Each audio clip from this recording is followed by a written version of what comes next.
6 mitos sobre o perdão que você precisa eliminar da sua vida.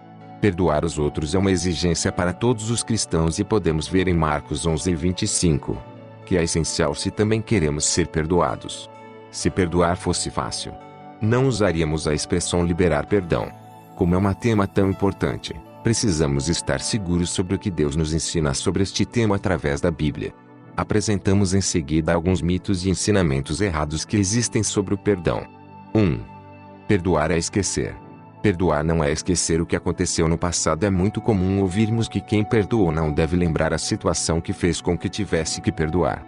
Mas então, será que quando nós perdoamos, Deus apaga a nossa memória? Não, perdão não é amnésia.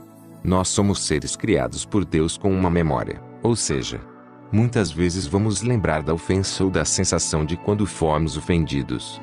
Isso muitas vezes funciona como um mecanismo de proteção, de forma a tomarmos medidas para que essa situação não aconteça outra vez.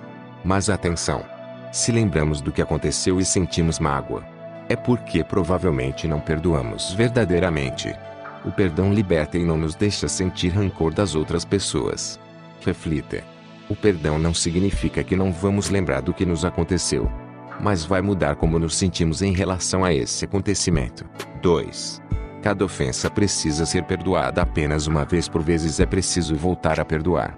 Por vezes podemos pensar que perdão é algo que só acontece uma vez para cada vez que nos ofendem. Mas será que só precisamos perdoar uma vez cada ofensa? Quando perdoamos, não significa que a dor vai desaparecer instantaneamente. Até pode acontecer, Deus tem poder para isso. Mas muitas vezes vamos voltar a sofrer por causa de alguma coisa que fizeram conosco. Por esse motivo, temos que perdoar novamente sempre que essa dor volta. Se não fizermos isso, não vamos viver com a liberdade que Jesus conquistou para nós na cruz.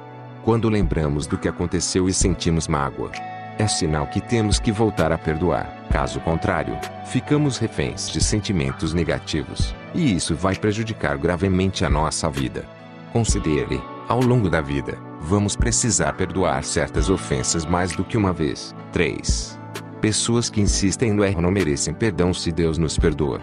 Nós também devemos perdoar quando Jesus disse em Mateus 18:21-22 que devemos perdoar até 70x7.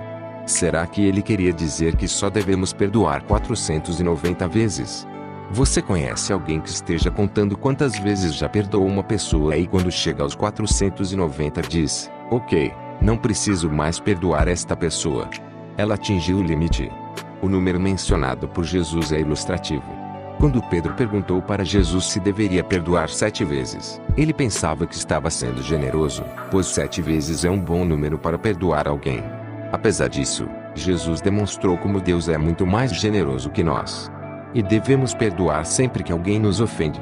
Pense, nós também não merecíamos perdão. Mas Deus nos perdoou pelo seu amor e graça. Então como podemos negar o perdão a alguém, dizendo que ela não merece? 4. Perdoar significa ser amigo de quem nos ofendeu. Perdoar não implica uma reconciliação. Quando você perdoa alguém, não significa que você tem que ser amigo dessa pessoa. O perdão não implica uma reconciliação com o outro. O que não pode acontecer é ficar-me com rancor e mágoa em relação a alguém. Os únicos inimigos de um cristão são o diabo, os seus demônios e o pecado, a nossa carne.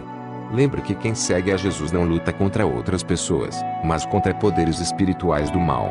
Efésios 6:12. Existem situações em que as duas pessoas não têm um relacionamento de amizade quando ocorre a ofensa. Por esse motivo, quando o perdão é liberado, não significa que você tem que ser amigo dessa pessoa. Existem situações em que até em termos legais não há possibilidade de aproximação e reconciliação entre duas pessoas, mesmo havendo perdão. Considere, se você perdoou verdadeiramente a pessoa, você não tem a obrigação de conviver pessoalmente com a pessoa. 5. Para perdoar o outro tem que pedir desculpa. Devemos liberar perdão mesmo que o outro não esteja arrependido. Muitas pessoas têm a ideia errada que não posso perdoar se a outra pessoa não pediu desculpas.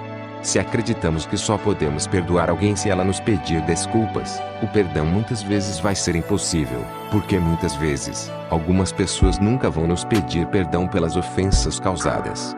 Podemos perdoar mesmo que a outra pessoa esteja longe e não tenhamos a possibilidade de saber se estão arrependidas ou não. Em alguns casos pode haver a necessidade de perdoar uma pessoa que já morreu. Nesta situação, nem sequer há a possibilidade da outra pessoa estar arrependida. Importante recordar, o ato de perdoar não depende do arrependimento da outra pessoa. 6. Perdoar é algo que eu preciso fazer sozinho. Em algumas ocasiões é preciso ajuda para conseguir perdoar. Você já tentou levantar um objeto super pesado e que claramente você não conseguiria sem ajuda? Quando fazemos isso, há uma grande probabilidade de nos machucarmos. O mesmo acontece com o perdão. Muitas vezes vamos precisar de ajuda para conseguir perdoar. Fale com o seu líder cristão. Mencione a sua dificuldade. Peça oração. Uma pessoa madura na fé te ajudará a lidar com os sentimentos negativos de acordo com a Bíblia. Como a questão do perdão frequentemente implica situações delicadas, para isso é necessário que haja uma relação de confiança. Nunca esqueça, não fale sobre questões sensíveis com qualquer pessoa. Para concluir, a falta de perdão é como um veneno, nos tira a alegria e nos impede de viver a vida abundante que Deus quer que nós vivamos. Por isso, peça a Deus para te ajudar a perdoar. E lembre, perdoar não é esquecer. A mesma situação pode ter que ser perdoada várias vezes. Não existem pessoas que não merecem perdão. Perdoar não significa que você tem que se reconciliar com outro. A outra pessoa não precisa de pedir perdão para você perdoar. Você não precisa lidar com o perdão sozinho.